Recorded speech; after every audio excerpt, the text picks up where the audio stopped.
जय जय श्री राधे। कल आप सभी लोग बड़ी आनंद में ही भगवान के अमृत में कथा का रसपान किया और देखा किस तरह से एक दुष्ट प्रेत आत्मा का उद्धार इस भागवत कथा से हुआ। ये भागवत कथा ऐसी अमृत कथा है जिससे एक ऐसे प्रेत आत्मा का उद्धार हो गया जिसने अपने जीवन में कभी कोई पुण्य नहीं किया और मरणोपरांत उसके लिए ये श्रीमद् भागवत कथा की गई तो उसका भी उद्धार हो गया। आज ऋषि ने पूछा कि प्रभु हमें ये बताएं कि ये भागवत कथा कितने दिन की होनी चाहिए, उसको कैसे सुनना चाहिए। बेटा परीक्षित के तिलक में लगाया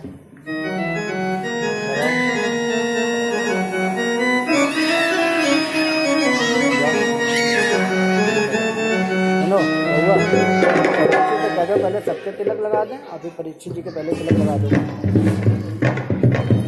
महाराज आप उसके यहाँ तिलक लगाए।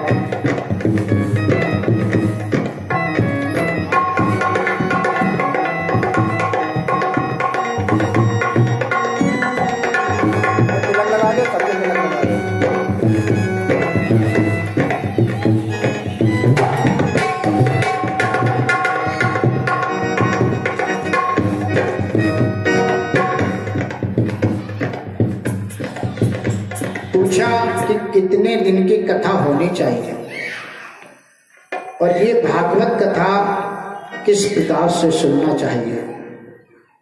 ऐसा नहीं है कि जब इच्छा करी तभी कथा में बैठ गए और कथा सुनने लगे। कोई व्यक्ति किसी भी प्रकार से कथा सुन सकता है, लेकिन जो अनुष्ठान करता है, जिसके माध्यम से कथा होती है, जो परिचित बन के बैठता है, वो जिस दिन बैठता है कथा सुनने के लिए उसी दिन एक नियम से बन जाता है। क्यों? क्योंकि ये सप्ताह ही के अनुष्ठान है। इस 7 दिन के अनुष्ठान करने के लिए कुछ नियम बताए गए। कैसे कथा सुननी चाहिए, क्या करना चाहिए। सबसे पहले हमें ब्रह्मचर्य का पालन करना चाहिए। समझ लीजिए परीक्षित जी, कथा कैसे सुननी चाहिए। अनशन करके, व्रत रह के। व्रत है आप? नहीं है तो ठीक है, कोई बात नहीं, ये हमारी गलती है जो हमने आपको बताया नहीं। लेकिन अब आ गया है समय बताने का। हमने इतना बता दिया था कि अपने घर में लहसुन प्याज मत बनवाना हाथ से। तो आज से आपको व्रत रह के कथा सुननी है, ठीक है। जो गलती हो जाए उसके लिए क्षमा। और व्रत कैसे रहना है, आप फलाहार कर सकते हैं, आलू तलवा के खा सकते हैं, है ना, सेंधा वाला नमक, फल, दूध, चाय, मिष्ठान सब कुछ ले सकते हैं, केवल अन्न ना लें 7 दिनों तक। कहते हैं कथा ऐसे सुनना चाहिए व्रत रह के। परीक्षित बनकर के जो सुन रहे थे उन्होंने कहा कि यदि हम व्रत ना रह पाए कोई तो कहने लगे दूध पी के पयापानम, दूध पी करके कथा सुन। अगर थोड़ी अच्छी स्थिति है तो घृतपानम, घी पी करके। पहले के लोग घी पी जाते थे, आधा किलो घी। तो महाराज अब झूठ नहीं बोलेंगे, व्यास गद्दी पर बैठे हैं, मैंने पिया है। कहते हैं कि एक ये इतनी बड़ी गद्दी है, इसके माध्यम से हमने देखा है कि ब्राह्मणों का कोई वो नहीं करना चाहिए। लोग बता देते मैं वहां कथा कर रहा था, ये हो रहा था, वहां कर रहा था, ये हो रहा था। ऐसा नहीं, जो आए वही बताना चाहिए। हास्य आता है तो किसी का होता है, यहाँ बताया जाता है। लेकिन ये इतनी बड़ी गद्दी है कि यहाँ पर अगर प्रधानमंत्री और राष्ट्रपति भी आएंगे तो यहाँ उनको झुकना पड़ेगा। वो मस्तक झुका के जाएंगे। जब से सबसे बड़ी गद्दी प्रधानमंत्री राष्ट्रपति की होती है, वहां जाकर के सभी सलूट मारते। लेकिन वो भी यदि यहाँ पर आएंगे तो उनको भी अपना मस्तक झुकाना पड़ेगा। तो इससे बड़ी और कौन सी गद्दी प्रभु देंगे बताइए। और वो गद्दी यदि हमें मिली है तो अपने को बहुत धन्य समझते हैं। तो यहाँ झूठ नहीं, एक एक लोटा मैंने घी पिया है और ऐसा नहीं पचा भी गया, क्योंकि जिस समय मैं शिक्षा ग्रहण कर रहा था बड़े बड़े यज्ञ अनुष्ठान होते थे। मैया लोग घी लेके आती थी, डिब्बे भरे हुए होते थे, मैं लेके गया पंडाल के पीछे डालने के लिए, डिब्बे में खाली नहीं। मैया बोल रही है हमको वो लोटा मेरा दे दो महाराज। तो हमने वही मुंह लगा दिया। अब घी पिया नहीं जा रहा तो बताशे खा लिए 2-4 और पूरा पी। 100 दंड बैठक मारता था, कसरत करता था उस समय। अभी 2 साल से जब से कोरोना ये चला है सब कुछ विध्वंस हो गया। अब 100 ग्राम घी ना कहो पचा पाए, एक समय था। तो पहले के जब हम आधा किलो घी पी सकते हैं तो लोग तो पहले 5 किलो ही पी जाते होंगे, जो हमारे पुरखे रहे हैं। क्योंकि मैंने अपने गुरुजी के बाबा को देखा, गिट्टी की एक बोरी रखी थी और एक हाथ में 5 किलो का लोटा पीतल का वो हमेशा लिए रहते थे। संत लोग एक लोटा पकड़े रहते हैं, कोई कमंडल पकड़े रहता है। और हमसे कहने लगे बेटा इसको जरा किनारे कर दो। हमने कहा अरे महाराज ये हम कैसे किनारे कर पाएंगे। अरे कहने लगे आजकल तुम लोग को एक हाथ से लोटा पकड़े, एक हाथ से गिट्टी की बोरी उठा के उधर रख दी। हम देख करके दंग रह गए। और उम्र कम से कम 90-95 वर्ष। बताइए, मैं तो आंखें फाड़ के देखता रहा अयोध्या में कि अरे ये कैसे हो सकता है। फिर मैंने उसको देखा भी गिट्टी ही है इसमें, खाली बोरी तो नहीं, कुछ भरा है उधर रख दिया। तो जब इतने मजबूत लोग होते थे तो कोई 5 किलो घी पी जाएगा बड़ी बात नहीं। 5-5 किलो के आटे की पूड़ी खाते हमने देखा है इस उम्र में संतों को। तो एक से एक हुए। तो घृत पानम, घी पी करके कथा सुनना चाहिए। कहने लगे परीक्षित फिर भी मेरे पास में इतना ना हो, मैं ना पचा पाऊं तो कहने लगे कि कुछ भी फलार कर लो। अगर ऐसे भी ना हो तो कहने लगे एक समय का आप भोजन कर लीजिए। मतलब दिन में व्रत रहिए और शाम को भोजन कर लो। कोई बोला कि महाराज फिर भी टाइम ना हो, इतना ना कर पाए तो कहने लगे 2 टाइम भोजन कर लो, सुबह भी करो शाम को भी करो, लेकिन भगवान की कथा सुनो। कहने लगे अरे महाराज फिर ना हो पाए तो कहने लगे 3 टाइम कर लो, सुबह दोपहर और फिर शाम। क्योंकि पहले की कथाएं जो होती थी वो 2 टाइम होती थी, एक सुबह 9 बजे से 12 बजे तक और फिर शाम को 3 बजे से 6 बजे तक। ये कथा का समय था। लेकिन धीरे धीरे परिवर्तन होता रहा और एक ही समय की कथा हो गई।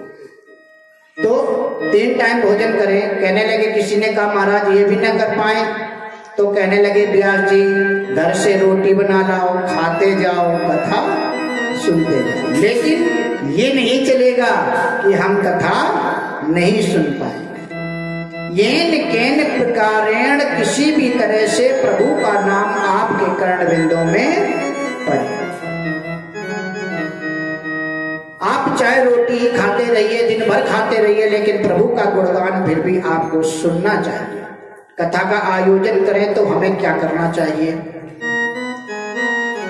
देशे देशे, हर देश में, हर जगह पर जहां आपके रिश्तेदार रहते हो वहां जाकर के निमंत्रण भिजवाना चाहिए कि प्रभु की कृपा से आज मेरे पूर्वजों के आशीर्वाद से मेरा भाग्य उदय हुआ है और मैं भागवत, श्रीमद् भागवत महापुराण का अनुष्ठान करवा रहा हूं, जिसमें आप सादर सपरिवार आमंत्रित हैं। आपने भी दिया होगा किसी न किसी को, है ना?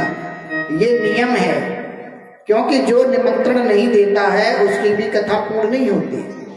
निमंत्रण क्यों देना चाहिए? इसलिए कि आपके पास में इतनी क्षमता थी कि आप ये अनुष्ठान करवा रहे हैं, हमारे पास नहीं है। तो इसी बहाने हमें प्रभु का नाम सुनने का अवसर प्राप्त होगा आपके द्वारा। तो इसलिए सभी जगह अपने रिश्तेदारों को, कोई आए चाहे ना आए, हमको बुलाना चाहिए। फिर हमें बैठ करके भगवान का सुंदर एक ऐसे ब्राह्मण का वर्ण करना चाहिए जो सात्विक हो। ऐसा नहीं कि आपका धन ले जा करके और शाम को यहाँ से जा करके बगल में ही दुकान है वहां बैठे मिले, है ना, तो वो आपका धन भी व्यर्थ हो गया।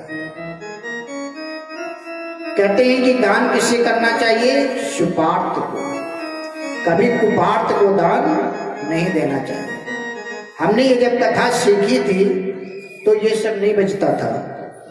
हम उस जमाने की कथा, अगर हमसे कोई संत कहता है कि बिना इसके कथा कहनी है, अभी भी कथाएं होती हैं संतों के आश्रम में, ये सब नहीं बचता है।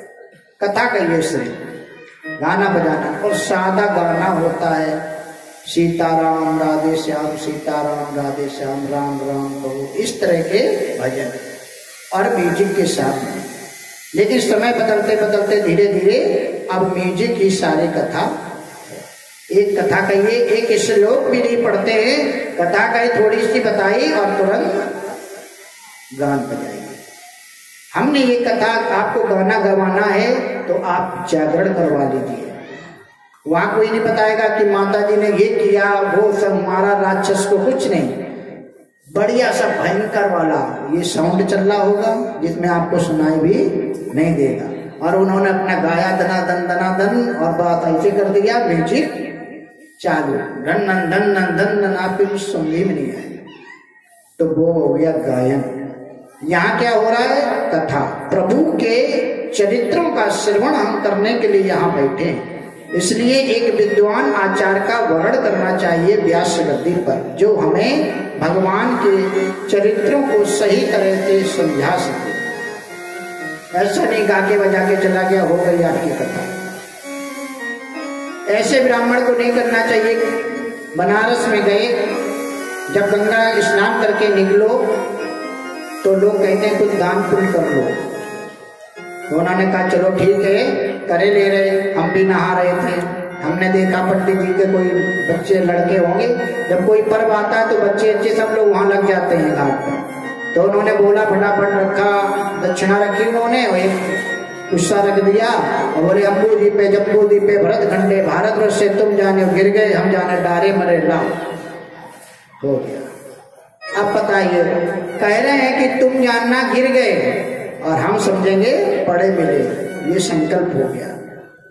अब हम पढ़े लिखे नहीं तो हम क्या जाने क्या जम्बू जी पे अम्बू जी पे कर दिया, हमने दे दिया। ऐसा दान किस को फलेगा बताइए? ना आपका दान सही से हुआ, ना लेने वाले का भला होगा, दोनों चीजें। तो एक विद्वान आचार्य को बुला करके वर्णन करना चाहिए जो वेद शास्त्रों को पढ़ा हुआ हो। ऐसा नहीं कि कोई भी चंदन लगा करके बैठ गया कि हम पंडित शुरू। फिर हमको बैठ करके प्रभु के 7 दिन तक गुणगान करना चाहिए और किसी माया में नहीं पड़ना चाहिए, क्योंकि ये 7 दिन हमें बड़ी मुश्किल से मिले। और नहीं तो आप अपने जीवन को ही देख लीजिए कि आपने जीवन भर कमाया होगा, लेकिन आपको इस जीवन में अगर आपकी इस समय 60 साल उम्र होगी तो इस 60 साल में आपको 6 दिन 7 दिन का भी समय नहीं मिला होगा कि आप कहीं बैठ करके कथा सुन लें। अपने जीवन को देख, दूसरे के जीवन के तो छोड़ दो। बताइए महाराज, कहीं 7 दिन बैठ के कथा सुनी है? नहीं सुनी ना। तो ये कितने, सोचिए कितनी बड़ी कथा है, जो कितनी कृपा आपके ऊपर प्रभु ने की है। आपको बारंबार दिन रात प्रभु का धन्यवाद करना चाहिए जो उन्होंने अपनी नजर आप पर डाल दी, जो ये कथा श्रीमद् भागवत आपको सुनने को मिली। प्रभु के श्री चरणों पर बैठ करके ऐसे हमको कथा सुननी चाहिए। कहने लगे कि कथा सुनने के लिए और क्या करना चाहिए। बताया कि हमें कथा में और क्या करना चाहिए। व्यास जी ने कहा कि इस प्रकार से प्रभु की कथा का श्रवण कर हमें अपनों को धन्य समझना चाहिए। किसी को कटु बांक के ना बोले। जितने दिन कथा हो किसी को अपनी वाणी से कटु बांक के ना बोले, ताकि आपकी जीवा खराब हो। जितना समय हो जाए उतना समय प्रभु का भजन करते रहे। बस ये 7 दिन जो हमें मिले हैं, रोम रोम आपका प्रभु के श्री चरणों में ही समर्पित होना चाहिए। सुखदेव जी कहते हैं, राजन, आगे की कथा बताते कि भगवान ने आज 24 अवतार ग्रहण किए और केश, शुतपा, प्रसिंह, इन पर भगवान ने कृपा की और भगवान का